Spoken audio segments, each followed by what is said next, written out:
Hi hello welcome back to our channel.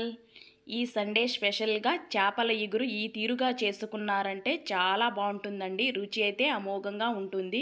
నేను చెప్పే తీరులో ఒక్కసారి చేసి చూడండి. ఈ చేపల ఇగురు చాలా బాగుంటుంది. ఇప్పుడు ఎలా ప్రిపేర్ చేయాలో ఒక్కసారి చూసేద్దాం. ముందుగా ఒక పెద్ద సైజు ఉల్లిపాయ తీసుకోవాలి. 7-8 వెల్లుల్లి, ఓ ఇంచు అల్లం ముక్క తీసుకోవాలి. ఇప్పుడు మొత్తం మిక్సీ జార్లో వేసుకొని అదేవిధంగా 5-6 జీడిపప్పు పలుకులు వేసుకోవాలండి. జీడిపప్పు వేయటం వల్ల చేపల ఇగురు చాలా బాగుంటుందండి టేస్టీగా. ఈ విధంగా మెత్తగా మిక్సీ పట్టుకొని పక్కన పెట్టుకోవాలి. స్టవ్ పైన కడాయి పెట్టుకొని కడాయిలో 2 టేబుల్ స్పూన్ మెంతులు, 1 టేబుల్ స్పూన్ ఆవాలు, 1/2 టేబుల్ స్పూన్ జీలకర్ర యాడ్ చేసుకొని దోరగా వేయించుకోవాలండి. మనకి చేపల ఇగురికి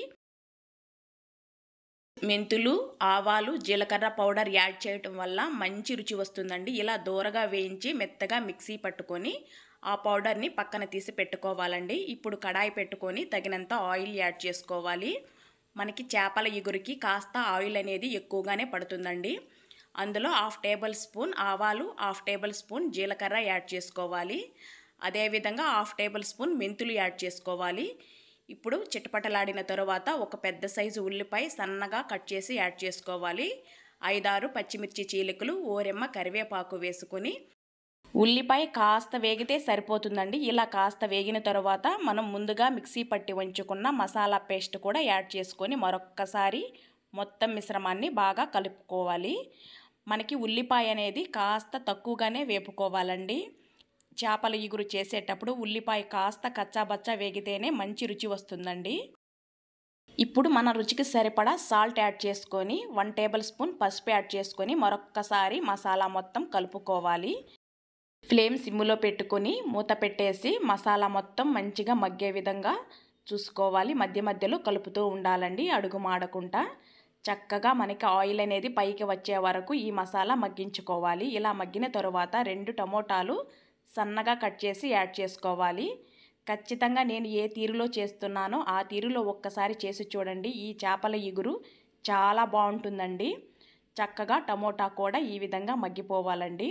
మనకి ఆయిల్ అనేది పైకి వచ్చేస్తే మనకి చక్కగా మసాలా మగ్గిపోయినట్టు. ఇలా మగ్గించుకున్న తరువాత 1 టేబుల్ స్పూన్ ధనియాల పొడి యాడ్ చేసుకోవాలి.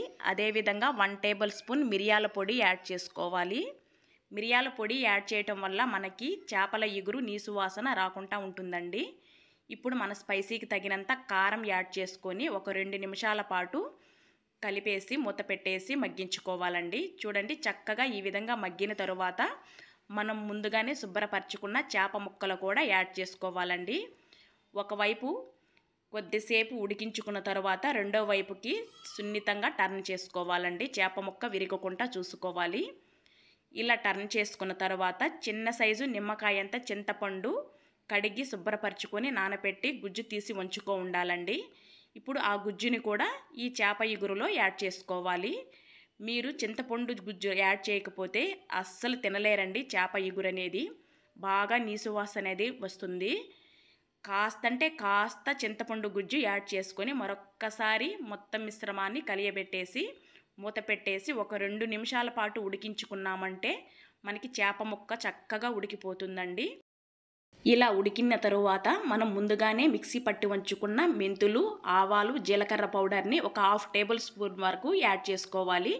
కాస్త కస్తూరి మేతి, కాస్త కొత్తిమీర యాడ్ చేసుకున్నామంటే ఎంతో గుమగుమలాడే చేప ఇగురు రెడీ అయిపోయిందండి. గరిటె పెట్టకుండా పాత్రనే ఈ విధంగా కాస్త అటు ఇటుగా కదుపుకోవాలండి. ఇలా కదుపుకొని మూత పెట్టేసి 1 అవర్ పాటు అలా వదిలేసామంటే, ఫస్ట్ టైం మన ఛానల్ని సబ్స్క్రైబ్ చేసుకోకుండా ఎవరైనా చూస్తుంటే ప్లీజ్ సబ్స్క్రైబ్ చేసుకోండి, లైక్ చేయండి, షేర్ చేయండి. Thank you for watching friends. గుమగుమలాడే చేప ఇగురిని ఈ సండే ఎంజాయ్ చేయండి. Thank you.